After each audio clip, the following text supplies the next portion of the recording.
Lanjut Ustadz, jadi ternyata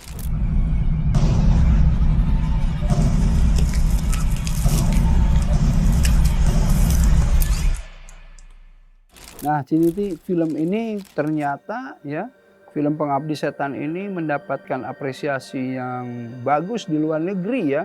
Bahkan kalau saya pengen tahu berapa sih sebetulnya penonton di Indonesia dan penonton di luar negeri dari Pengabdi Setan ini? Film Pengabdi Setan versi 2017 memang sukses besar, baik di Indonesia maupun di luar negeri.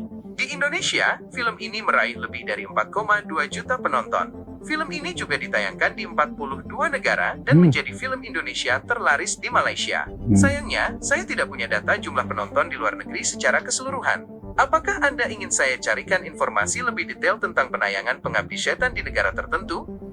Ya, sebetulnya saya ingin tahu di negara mana yang paling sukses, apakah di Malaysia atau di Eropa ya gitu. Karena kan kalau di Malaysia mungkin budaya atau background latar belakangnya mirip-mirip di Indonesia. Tapi kalau misalnya di Eropa, apakah bisa gitu ya? Coba.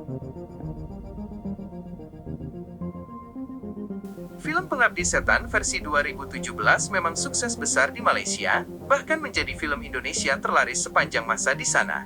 Film ini juga mendapat sambutan positif di negara-negara Eropa seperti Belanda dan Jerman. Loh, banyak kritikus film memuji Pengabdi Setan karena kualitas teknis dan atmosfernya yang mencekam. Ya baguslah, artinya kita bisa setidaknya mengekspor ya hantu-hantu dari Indonesia gitu ya ke luar negeri. Jadi aneh juga ya. Kan gini, kalau saya gitu tiba-tiba ada hantu bule gitu ya. Takut nggak? Kalian takut nggak kalau sama hantu tiba-tiba hantunya bule gitu? Takut juga? Hantu Cina yang gitu. Yang gitu kan, yang ditempelin kertas gitu. Wah ini, tapi horornya sih mungkin universal ya, tapi mungkin bentuk hebat juga berarti nih film yang bisa kemudian menyampaikan nilai universal tentang horornya ke seluruh dunia gitu ya. Ya itulah. Itu justru ya ditekankan sekali bahwa ketika kita mempercayai selain dari Al-Quran ya, artinya yang bertentangan dengan Al-Quran seperti tadi majalah-majalah mistis udah tentu gitu ya, sesuatu yang datang dari paranormal udah tentu gitu ya, atau ramalan-ramalan gitu. Nah ini menimbulkan kesyirikan ya. Jangankan itu, saya ingin mengingatkan bahwa anak-anak muda biasanya kan suka baca ramalan yang lucu-lucuan, misalnya Pisces di bulan ini kantong kosong gitu ya, hati baper gitu, akan ada yang mengecewakanmu gitu. Gadis Capricorn gitu ya, di bulan ini gitu kamu akan tidak bisa menahan keinginan untuk boros dan lain-lain.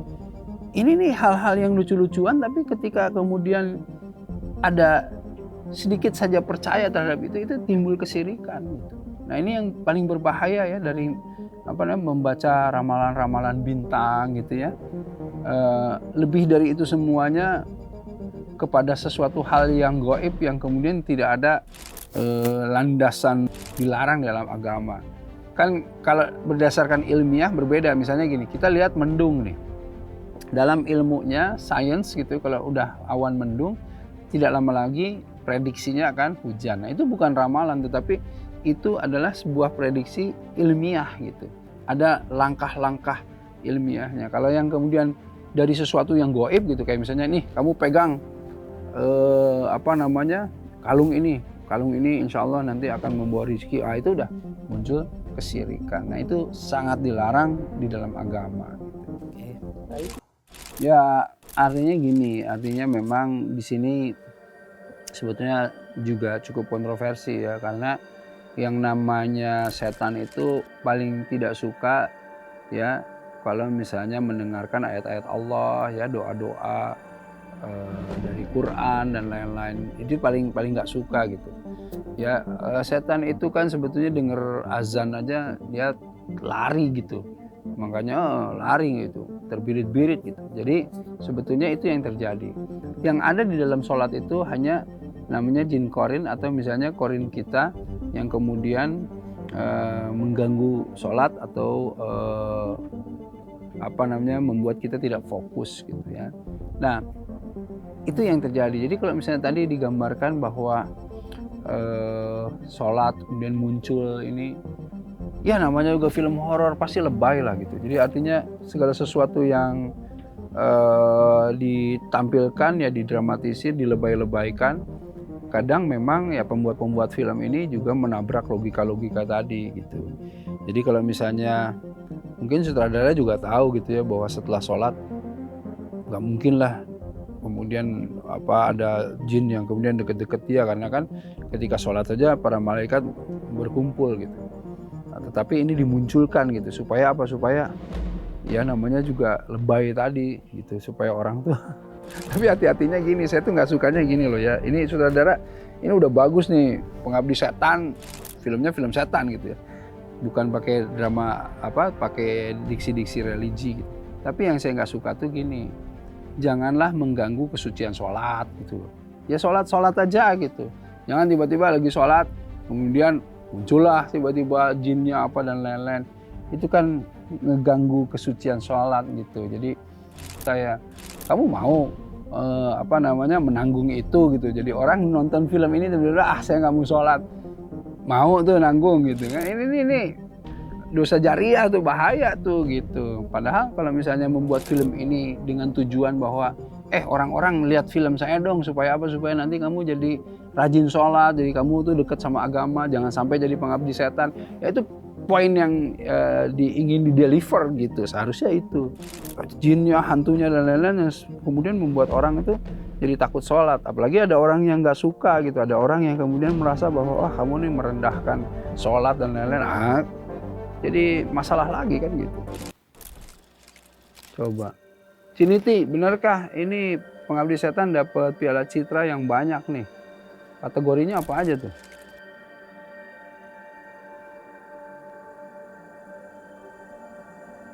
Benar sekali, Pengabdi Setan 2017 sukses besar di Festival Film Indonesia 2017 dengan membawa pulang 7 Piala Citra. Film ini menang dalam kategori bergengsi seperti film cerita panjang terbaik, sutradara terbaik untuk Joko Anwar, dan pemeran anak terbaik untuk Muhammad Adiat. Mau tahu lebih detail tentang penghargaan yang diraih Pengabdi Setan? Nggak perlu, udah cukup. Ya, ya karena memang viral, box office maksudnya dan lain-lain ya pasti akhirnya ada sesuatu yang kemudian di film itu yang bagus pastinya ya, yang kemudian saya juga yakin juri-jurinya juga akan melihat itu semuanya.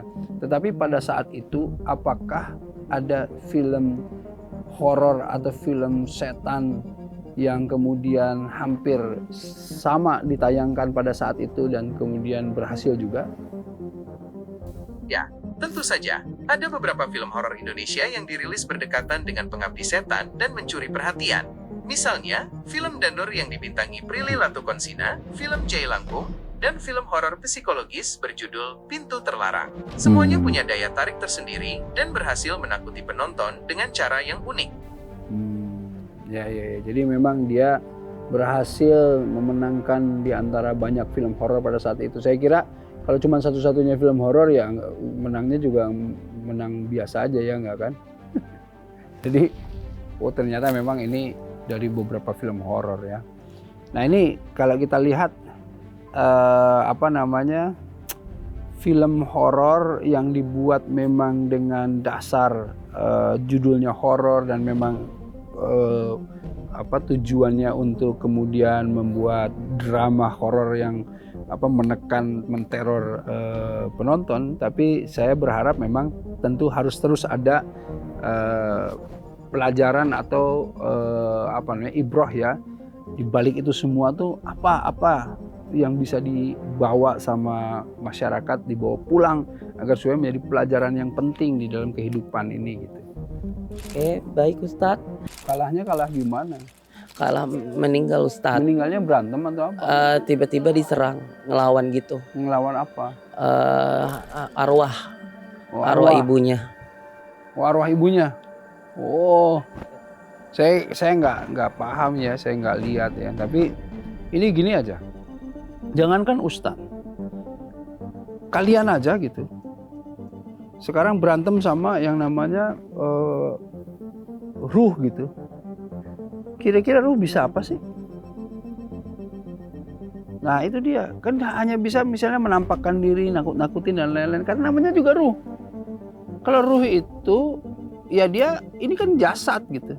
Ayo, nggak akan bisa kena gitu. Nah ini logikanya, ini saudara nih, ini logika mudah gitu. Kecuali ruh itu masuk dulu ke dalam jasadnya seseorang gitu loh. Baru itu boleh, oke. Kita paham misalnya gini, ada orang sama lawan setan. Si setan ini ruhnya itu masuk ke dalam badan seseorang dulu. Kemudian dia bertempur, ini kalah. Oh boleh-boleh aja. Tapi kalau misalnya nggak masuk ke dalam badan seseorang dan ini, gimana caranya ruh itu? Gitu. Setan itu dia bilang begini sama Allah, ya Allah, saya berlepas diri dari itu semuanya gitu. Saya tidak melakukan itu, saya cuma membisikkan. Itu tuh. Setan itu cuma bisa bisikin. Gitu loh. Jadi orang yang kesetanan itu dia dibisikkan untuk melakukan berbagai hal, membunuh atau apa dan lain-lain itu karena dibisikin atau kerasukan gitu. Setan itu di situ gitu, ya. Nah, apalagi sekarang ini ustadz yang dalam notabene paham agama setan gitu loh. Jadi gimana caranya ngalahin ustadz gitu loh, nggak bisa. Gini, ini setan ya. Bukan kamu yang nonton yang berarti setan, bukan. Ini saya lagi ngomong sama setan yang ada di sini. Bukan yang ini juga. Tapi kalau saya lagi ngomong sama setan gini, saya bicara a'udzu bikalimatillah tammati min syarri ma khalaq. Udah semuanya juga udah berangkat. Udah pergi semuanya, terbirit-birit. Ta'awudz saja, a'udzubillahi minasyaitonirrajim, selesai. Allahu Akbar, ngeri itu semua. Dengan apa? Dengan keyakinan kita. Nah, seorang ustadz kan pasti punya bekal keyakinan, keimanan yang kuat, dan itulah yang nggak bisa dikalahin sama setan gitu. Ya, jadi ini semakin lebay menurut saya, semakin nggak logis gitu. Dan kalau ada yang mengkritis tentang itu, mengkritik itu ya tentu akan dikritik betul karena logikanya nggak nyambung. Dan yang kedua adalah apa? Ya profesi atau misalnya kita pahami seorang alim, seorang ustadz tiba-tiba kalah sama setan, nggak ada ceritanya di mana-mana gitu. Ya, nggak pernah ada ceritanya hal yang seperti itu. Kecuali memang tadi masuk dulu dia ke badan seseorang, kemudian terjadi perkelahian, ya bisa jadi. Kalau perkelahian kan berarti secara teknis yang kita lihat, bukan secara tadi kedekatan sama Allah. Setan itu kalau misalnya kita dekat sama Allah aja, jangankan kita nggak ngomong apa-apa aja, setan udah lari kok kalau kita dekat sama Allah. Apalagi kita kemudian menghadirkan Allah dengan menyebut ayat-ayatnya. Gitu ceritanya ya. Jadi ginilah. Coba film-film seperti ini, bahkan yang sudah tadi dapat Piala Citra dan lain-lain gitu ya. Coba hati-hati di dalam tadi permasalahan kalau ngambil ke satu urusan ada ustadz, religi dan lain-lain. Coba dikaji lebih lah.